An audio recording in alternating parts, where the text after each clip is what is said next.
सो कैसे आप सभी नीचे हैं? मजा आ रहा है? बोर भी हो गए? थोड़ा बोर तो हुए होंगे, टेंशन नहीं लेंगे, ठीक है? अब बहुत ज़्यादा बोर करने के लिए अपन आ गए हैं, ठीक है? तो आपसे मिलेंगे थोड़ी देर बाद, बाकी और भी सीनियर्स बाहर बैठे हैं, तो thank you so much. Thank you so much.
रखिया नहीं आशकी ते जोर जट ने रखी है तो जिम दी रूटीन रखी है कदी मैं खावा चाहे थोड़ी ही होवे फिर भावे जहर दी ओ कुड़ी ही होवे एंड तक करूगी प्यार मेरा जो जिद्दे बच्चा होया मेरे कुड़ी ही होवे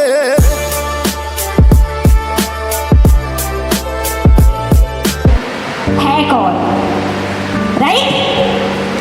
ओके, सो आप सभी की तालियों के साथ हम मोस्ट वेलकम करना चाहेंगे स्टेज पे super duper crown Monika Bharti ji का। So come on the stage.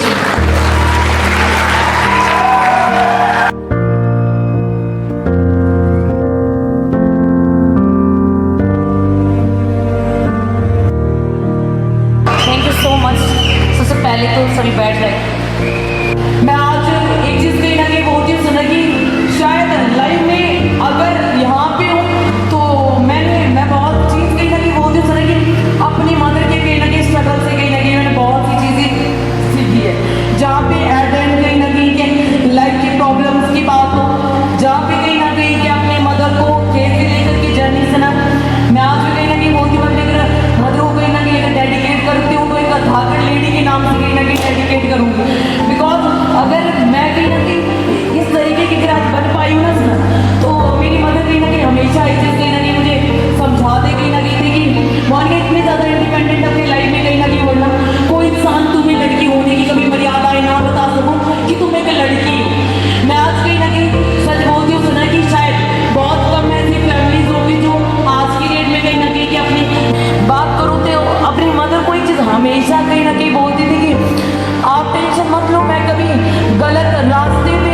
से कहीं ना कहीं बोलते थे कि हम रुकी ना तो एक बैच सेरेमनी होगा, तो 2 लाइनें कुछ इस तरीके से एटलीस्ट जितने यहाँ पे बैठे हैं तो इन सभी को आई थिंक काफ़ी लोग हंस भी रहे, सो इनको तो पहले से ही कहीं ना कहीं पता होगा। सो 2 लाइनें कुछ मैं अपने माँ बाप के लिए कहीं ना कहीं डेडिकेट करना चाहती हूँ। यहाँ पे मेरी मासी भी आए, मेरे मासड़ भी है, सो एलेक्स उन्होंने बहुत टाइम कहीं ना कहीं निकाल के यहाँ पे आए, so thank you so much. तो इनका भी कहीं ना कहीं करना चाहती हूँ। सो 2 लाइनें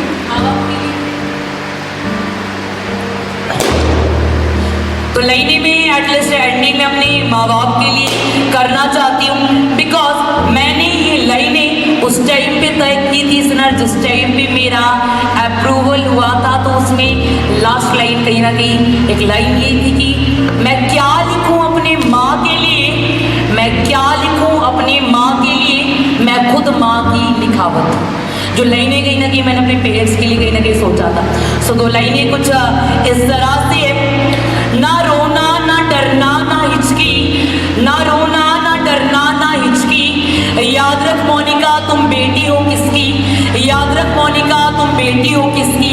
राजेंद्र चैतन्या भारती की, राजेंद्र मेरे फादर का नाम है सनत, चैतन्या मेरी मदर का नाम है और भारती मेरा सरनेम है, दैट्स वाई मेरा नाम मोनिका भारती कहीं ना कहीं रखा गया है। और मैं एक चीज़ कहीं ना कहीं ये उस टाइम पे डिफाइन कर चुकी थी जिस दिन मेरी ज़िंदगी का कहीं ना कहीं जर्नी टाइम पीरियड था। सो 2 लाइनें कहीं ना कहीं इससे आगे आप सभी को भी कहीं ना कहीं पता होगा, सही, बिकॉज अभी हर उस इंसान को कहीं ना कहीं करके कहीं ना कहीं दिखाना है जिन लोगों को कहीं ना कहीं पता होना चाहिए सर कि आप अपने करियर के अंदर क्या कुछ कर सकते हैं और कहाँ कहीं ना कहीं पहुँच सकते हैं। So thank you so much आप सभी का इतनी देर मुझे सुनने की। ट्रेनिंग लगाया, उसके बाद क्या होता है, ट्रेनिंग मैंने लगा दिया, उसके बाद मेरे को बिजनेस काफ़ी ज़्यादा अच्छा लगा। मेरे को लगा था यार कि देखिए हम लोग मिडिल क्लास फैमिली से बिलोंग करते हैं, मेरे को पहले से ही कुछ बड़ा करने का सपना था, पर मैं हमेशा से एक चीज़ सोचता था यार जो मेरे सपने हैं ये शायद इधर तक ही सीमित है, इससे आगे मैं कुछ नहीं सोच पाऊँगा, ना मैं ज़िंदगी में कुछ कर पाऊँगा। और कैसे नहीं किया ज़्यादा टाइम नहीं हुआ था और धीरे धीरे जैसे काम करना स्टार्ट किया, प्रॉब्लम बहुत आई, थोड़ा स्पोर्ट में थोड़ी कमी रही हर एक इंसान की। तो उसके बाद ऐसा हुआ बिजनेस में जब मैं था तो मेरी ज़िंदगी में एक टाइम ऐसा भी आया था तो मेरा कोई भी साथ नहीं दे रहा था। उस टाइम मेरे को लगा था कि शायद आपको बिजनेस नहीं होने वाला, बिल्कुल डाउनफॉल आ चुका था। उसके बाद जनवरी का टाइम था शायद से, और मेरे पास चप्पल होती थी और एक शर्ट और एक पैंट, उसके साथ मैंने 9 दिन काटे थे। तो मैं हमेशा दिन को और रात को एक ही चीज़ सोचता था यार कि मैं बिजनेस करने तो निकला था, आज पता नहीं कहाँ पहुँच गया। मेरे को लगा था, मैंने घर वालों को एक चीज़ बोली थी कि या तो करके आऊँगा या तो मर के आऊँगा, बात खत्म, उससे पहले नहीं आने वाला हूँ। तो हमेशा वो बात मेरे दिमाग में चुभती रहती थी यार कि अब बोल तो दिया, कर भी पाऊँगा नहीं कर पाऊँगा, अब करना तो बिजनेस है, साला पहुँच गया। ठीक थे, मैंने सोचा यार अगर मैं चला जाऊँगा तो घर वालों को बोला कि आऊँगा बन के, उसके बाद जाऊँगा कैसे। अब थोड़ी शर्म भी फील होने लगी। उसके बाद मुझे प्री बैंड अविंदर सिंह ने एक बार समझाया बढ़िया से, श्याम सिन्हा जी ने समझाया बढ़िया से, उसके बाद मैं बिल्कुल ट्रैक में आ गया। उस बाद मैंने काम करना स्टार्ट किया, जैसे जैसे सीनियर जी बोलते गए वैसे वैसे मैं करता गया और धीरे धीरे आगे बढ़ते बढ़ते ग्राउंड सीजर बन गए। ग्राउंड सीजर के बाद यहाँ पे हमारे डाउनलाइन बैठे हैं, ये भी ग्राउंड बन के धीरे धीरे ग्रो करते करते उस दिन मैंने एक चीज़ सीखी थी यार कि अगर हमारे जैसे ऊपर वाले होते हैं हमारे अपलाइन सीख में पड़ गए, अब गलत संगत में पड़ गए थे। एक टाइम ऐसा आ गया कि बहुत ज़्यादा थोड़ा गलत जैसा हो गया, तो उस टाइम मेरे को हमारे यहाँ पे श्याम सिन्हा जी है, श्याम सिन्हा जी मेरे को उस दिन समझाया था, मारा भी था पीटा भी था अपना समझ के। तो उस दिन मैंने एक बात अगर हमारे घर में पापा और मम्मी है, यहाँ पे बहुत सारे लोगों को देखा है रोने की बात नहीं करता है, मन हमारा भी नहीं लगता। मेरे मम्मी पापा है, आपके मम्मी पापा खेत में काम करते हैं, काम करते हैं, मन उनका नहीं लगता है। और मैं हमेशा सभी को चीज़ बोलता हूँ, जिस काम में करने में मन लगता है, जैसे आप पहुँच आते हैं मन लग रहा है भाई कुछ नहीं होता, तो आपको अपने काम से प्यार करना पड़ेगा। हमने तो अपने काम से प्यार किया था, आपको अपने काम से प्यार किया। बाकी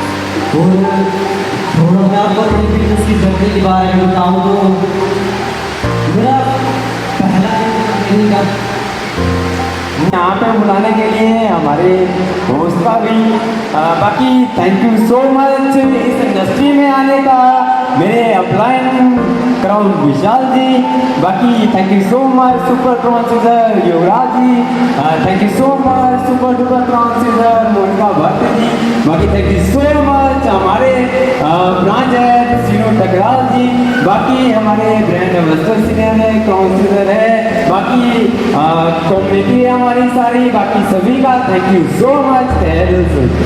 बाकी एक चीज़ ऐसी ना, जब मैं इस इंडस्ट्री में आया स्टार्टिंग के दिनों में तो एक चीज़ लगा कि नहीं यार मैं कहाँ पे आ गया, पर उसके बाद एक चीज़ लगी कि नहीं जब मैं इस प्लेटफॉर्म में आया मैंने क्लासेस अटेंड की, क्लासेस अटेंड करने के बाद मेरे को एक चीज़ लगी कि नहीं यार मैं इस प्लेटफॉर्म के तक पहुँचाया। मैं इस सिस्टर का थैंक यू सो मच करना चाहता हूँ। उस एक सिस्टर ने हमें पाल पोस के इतना बड़ा किया। बाकी एक चीज़ ऐसा ना कि यहाँ पे मेरे भाई है हमें बड़ा किया। एक चीज़ मानता हूँ मैं कि भाई ने भी बहुत ज़्यादा सपोर्ट किया लाइफ में। भाई ने बोला है कि नहीं आप अपनी लाइफ में कुछ भी करो, पर एक चीज़ है कि बस गलत संगत में नहीं पड़ना है, ठीक है। यही एक चीज़ है। गांव वालों ने बहुत बार ऐसी चीज़ें भी बोली।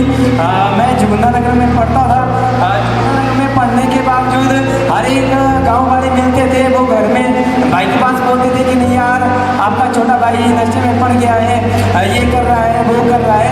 पर एक चीज़ किसी ने भाई ने कभी भी ये चीज़ नहीं बोली कि आप नशे में पड़े हैं, कुछ आपने ऐसी चीज़ें की होगी जिस कारण हमें भी नीचा दिखाए। ये एक चीज़ है आज तक हज़ारों परसेंट ने ऐसी चीज़ें भी बोली कि नहीं यार आपका छोटा भाई नशे में पड़ गया है, ये कर दिया है वो कर दिया है। पर एक चीज़ वही थी कि भाई को विश्वास था कि नहीं यार मेरा छोटा भाई का एक वो इंसान क्रोध बनेगा जिसके कारण आप लोग भी अपने माता पिता के लिए उसका उल्लेख करेंगे। वैसे एक चीज़ होती है सर, आज मैं सच मानता हूँ कि नहीं यार मेरे माता पिता कहीं से मेरे को देख रहे होंगे और वो भी सोच रहे थे कि नहीं यार काश हम धरती में होते तो अपने बेटे को खुद अपने हाथों से डायमंड बैच बनाते। वैसे एक चीज़ होती है, चलो खैर कर्म ही ऐसे है कि माता पिता का बचपन से प्यार नहीं मिला। चलो हमारे पास रियलिटी ऐसा साथ साथ बोलना वैसी एक चीज़ है। आप लोग यहाँ पे बिजनेस में आए, बिजनेस में आने के बावजूद भी लोग भी आप लोगों को ऐसी ये चीज़ें बोलेंगे, बहुत सी चीज़ें सुनने को मिलेगी कि नहीं यार ऐसी चीज़ें हैं वैसी चीज़ें हैं। पर एक चीज़ है ना, हमेशा घर वालों की बातें सुननी है, अपने अपलाइन की बातें सुननी है, सुपर अपलाइन की बातें सुननी है। जो भी हालांकि में आपसे ऊपर आते हैं हर एक वो इंसान की बातें सुननी है सर, जिसलिए वो भी मिल रही है भगवान है। बस यही एक चीज़ होती है ना, बातें वैसे तो वो बोलना तो मैं बहुत कुछ चाहता हूँ, पर वही एक चीज़ है कि आंसू नहीं रुकेंगे। वैसे एक चीज़ होती है सर, डेफिनेटली अपने अराइकी में जो भी इंसान आते हैं उनकी बातों को सुनना है और बातों को फॉलो करना है। बाकी जर्नी मेरी इतनी ही है। बाकी थैंक यू सो मच आप सभी का। बाकी थैंक यू सो मच मेरे अपलाइन का, सुपर अपलाइन का, सुपर डुपर काउंसिलर का, ब्रांच हेड का, ब्रांड एम्बेसडर सीनियर का, thank you so much. Thank you so much हमारे होस्ट का, जिन्होंने हमें आगे आने का मौका दिया, जिन्होंने हर एक इंसान ने हमारी बातों को सुना। चीज़ वही है सिर्फ लास्ट में यही बोलना चाहता हूँ कि अपने ऊपर वालों की बातें सुना। डेफिनेटली 100% गारंटी है सर कि हर एक वो इंसान प्राउड बनेगा जिसको प्राउड बनना है। बाकी थैंक यू सो मच मेरी बातों को सुनने के लिए सर। बाकी इतनी ही जर्नी थी। बाकी थैंक यू सो मच। अगर रखा है HM साइड से होटल मैनेजमेंट।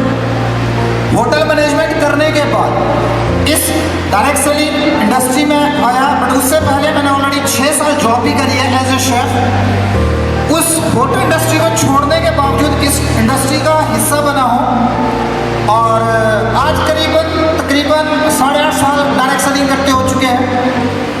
सो अभी तक आप सभी यहाँ तक बैठे हैं। सो आप सभी के सामने बहुत सारे जो हमारे अभी न्यू अचीवर्स हैं जो आप भी अपनी लाइफ में ये एड कर सकते हो। बट शर्त ये है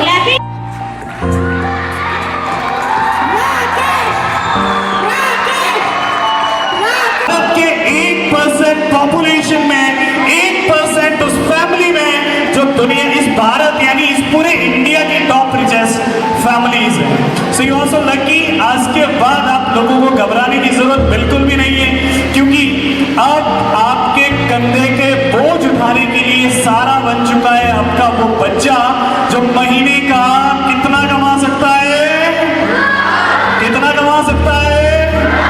ये कोई नॉर्मल व्यक्ति नहीं है, ये महीने का 1 लाख से ज्यादा इनकम कमाने वाले व्यक्ति हैं। मैं बाद में आप सभी को श्योर कर देता हूं, ये success ceremony is not a small thing कि ये कोई एक छोटी सी अचीवमेंट है।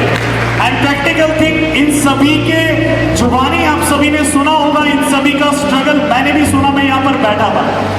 वीक एज अ बिगनर जब मैंने ये डायरेक्ट सेल शुरू की थी, सेम एज इट इज मेरे पास यही फीलिंग्स, इमोशंस, यही स्किल एंड एजुकेशंस थी जो इन सभी के पास है, जो हम करते हैं। गवर्नमेंट कॉलेज या गवर्नमेंट स्कूल से हम स्टडी करके आते हैं, देन एक चैलेंज रहता है इंडियन यूथ को कि हमारी फैमिली को एक्सपेक्टेशन ज्यादा होती है स्टिल कि हमारा बच्चा 12th कर ले, बहुत अच्छी बात है। हमने 12th की, सभी ने 12th की, जैसे 12th हो जाती है तो हम भारतीय ऐसे हैं कि कुछ पेरेंट्स लाइक मी कि हमारे पेरेंट्स 12th के बाद इतना अप्रिशिएट नहीं कर पाते, हमारे फैमिलीज इतना सपोर्ट नहीं कर पाती है कि वो आगे कॉन्टिन्यूसली स्पेसिफिक डिप्लोमा या डिग्री करवा लें, जिससे कंपटीशन बच्चे के लिए फ्यूचर में थोड़ा डाउन हो जाए और एक स्पेसिफिक गोल बन जाए बच्चे का। ऐसा नहीं हो पाता है, इसलिए फैमिली 12th के बाद कहती है बच्चे को कि बच्चा जा, अब तुझे कुछ कमा के दे। अब प्रैक्टिकल थिंग इज कि इंडियन जो सर्कुलेटरी सिस्टम, अगर मैं बात करूं, इंडिया में जितनी भी सर्कुलेशन है एम्प्लॉयमेंट का, जो कंप्लीट सर्कुलेशन है, उसके अंदर मैं देखूं तो 12th पास के लिए भारत की इकोनॉमी के अकॉर्डिंग, भारत की गवर्नमेंट स्ट्रेटेजी के अकॉर्डिंग, भारत के अंदर 12th पास के लिए -1% भी वैकेंसीज नहीं है। सिर्फ वही है जहां पे फाउंडेशन है, 12th बेस पे कोई भी स्पेसिफिक वैकेंसी नहीं है जो अगर आप 12th कर लोगे तो आपको 100% मिल ही जाएगी, ऐसा कुछ भी नहीं है, आपको कंपटीशन फाइट करना पड़ेगा। ये डायरेक्ट सेल वो प्लेटफॉर्म है जहां पे एक बच्चा, डजंट मैटर वो 12th क्लास या 10th क्लास में टॉपर रहा है या 3rd नंबर पे आया है, उसका A ग्रेड है या C ग्रेड है, डज नॉट मैटर। हम कहते हैं कि हमारे पास अगर कोई बिजनेस करने आ रहा है, हमारे पास कोई डायरेक्ट सेलिंग करना चाहता है, तो उस ट्रेनिंग के बावजूद हम श्योरिटी देते हैं, 2 चीजें हम मांगते हैं, उसका वक्त और उसकी कंसिस्टेंसी, यानी कंटिन्यू काम करने वाला वो बच्चा और उसका टाइम हमें चाहिए। प्रॉमिस करते हैं कि वो व्यक्ति जो आप अपने बच्चे को यहाँ पर भेजते हो, यहाँ पर बैठी मेरी कम्युनिटी, आप सभी जो आते हो वो आप कभी नहीं रहते हो, आप नेक्स्ट 1-2 ईयर के अंदर कंप्लीटली चेंज हो जाते हो। ये डायरेक्ट सेलिंग का वादा है और ये आज से नहीं, ये कॉन्टिन्यूसली होता है। तो कहने का मतलब ये है कि हमारे पास one of the best opportunity है डायरेक्ट सेलिंग, जहां हमें ये चिंता करने की जरूरत नहीं है। मेरे पास डिग्री है, मैं एमटेक हूं, मैं एमएससी हूं, मेरे पास बायोटेक है, मेरे पास बीटेक है, मैं एमबीबीएस हूं, मैं बीएमएस हूं, मैं बीबीएस हूं, does not matter. Matter is कि आपकी पोटेंशियल है, आपको जरूरत है। एवरीवन सेज, यहाँ पर बैठे सभी लोग, चाहे यहाँ पर जो ज्वाइंट टीम मेंबर्स हैं ऑलरेडी अर्निंग कर रहे हैं, सब वन थिंग, यहाँ पर बैठी फैमिली की भी अगर हम बात करें डायरेक्ट सेलिंग को लेके, यहाँ पर बैठे सभी फैमिली मेंबर्स को अगर मैं एक छोटा सा सवाल करूं, जितने भी भाई बहन वो वाली होनी चाहिए। सो मैं वेलकम करना चाहूंगा स्टेज पे ऑल फैमिली मेंबर्स, भाई बहन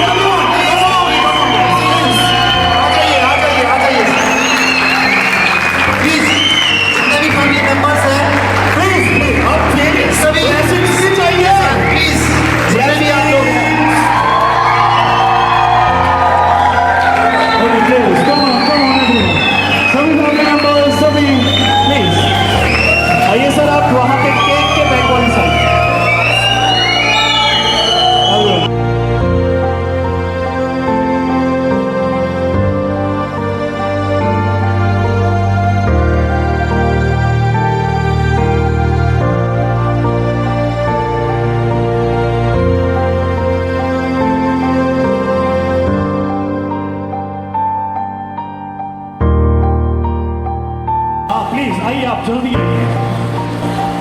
ओके, ये पहले ढूंढेंगे। ओके, अच्छा देखो, मैं आपसे पूछना चाहूँगा, आप सभी से, आपकी फैमिली यहाँ पे हाउसफुल, क्या फील कर रहे हैं मेरे से? अच्छा, आपको ऊपर आना है? नहीं, एक बात इनसे पूछते हैं कि आप चाहते हैं कि आपके ये सभी ग्राउंड लीडर स्टेज पे आए? प्लीज एक बार जोरदार तालियों के साथ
बहुत खुशी है कि हमारी बेटी बहुत आगे निकली और सभी अपने बेटियों को आगे निकाले।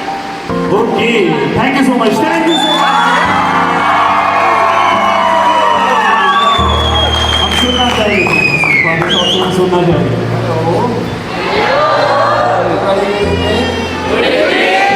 मैं आप सभी से एक रिक्वेस्ट करना चाहूँगा, जब भी आप कोई अचीवमेंट अचीव करते हैं तो आपको कैसा फील होता है? वो अचीवमेंट तक आप कैसे पहुँचते हैं? अचीवमेंट मोटिवेट ऐसे ही नहीं मिलता, उसके लिए जो आपको अपने आप से बाहर निकालना पड़ता है। अपने आप से बाहर का मतलब आप समझे, अपने आप से बाहर। ऐसा नहीं है कि उसके लिए क्वेश्चन आता है कि मैं कौन हूँ, हु आई एम। अब आप क्या बोलेंगे उसके बारे में कि मैं कौन हूँ, कि मैं राजू हूँ, मैं राजेंद्र कुमार हूँ, मैं कुछ से बिलोंग करता हूँ? नहीं, उसके लिए आएगा मैं एक बहुआयामी व्यक्तित्व का स्वामी हूँ।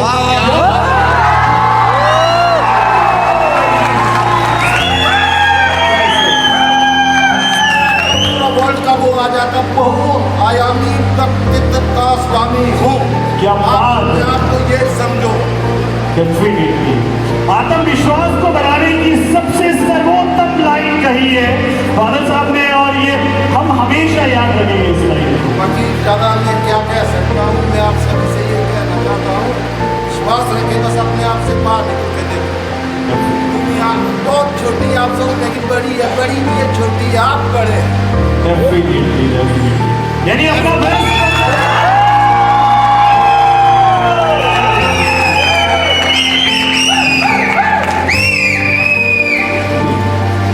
Okay, thank you so much, thank you sir, thank you so much.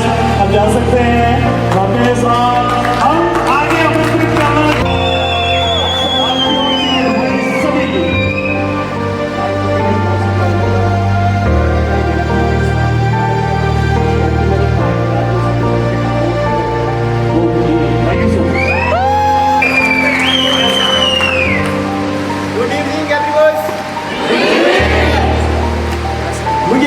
बहुत खुशी है कि मेरा भाई आज इस मुकाम पर पहुंचा है और आप लोगों से भी आशा है कि आप भी यहाँ तक पहुंच सकते हैं। कभी भी हार मत मानना।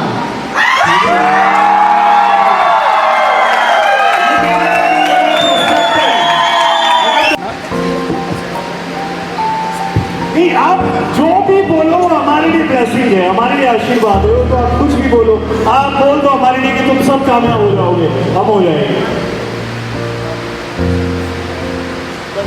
सारे बच्चे कामयाब हो, सब बच्चे मेरा कामयाब हो, ऐसे बाकी तो सारे हो जाओ।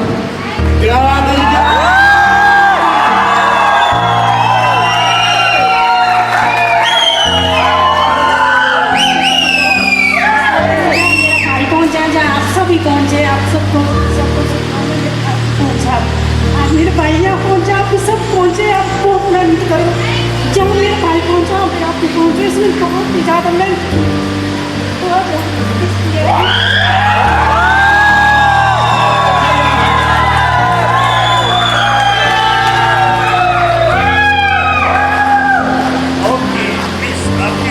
जैसे मेरे पापा यहाँ पर पहुँचे इस मुकाम पर, आप वैसे ही स्ट्रगल करो, वैसे ही आपको सब उसका सक्सेस का फल मिलेगा और ऐसे ही सब अपने एयरलाइन के ऊपर भरोसा करते रहो हमेशा। बस यही कहता हूँ।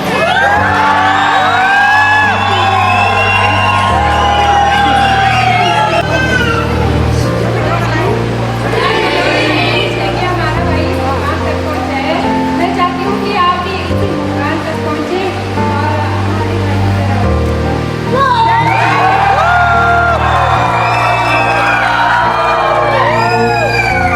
Good evening.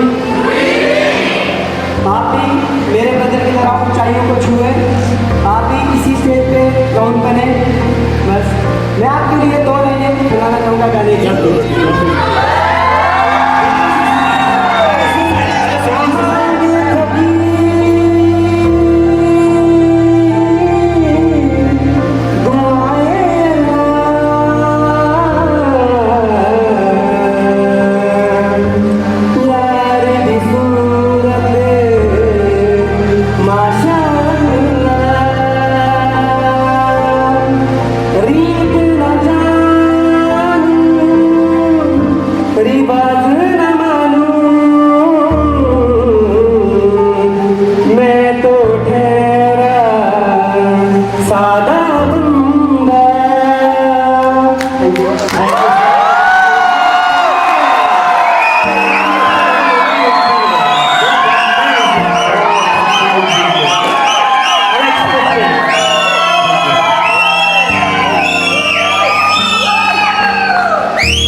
चलता रहेगा और आप सभी का दिन बहुत जल्दी आएगा। Thank you so much everyone, please. All the niggas shoot my line with the 15 round.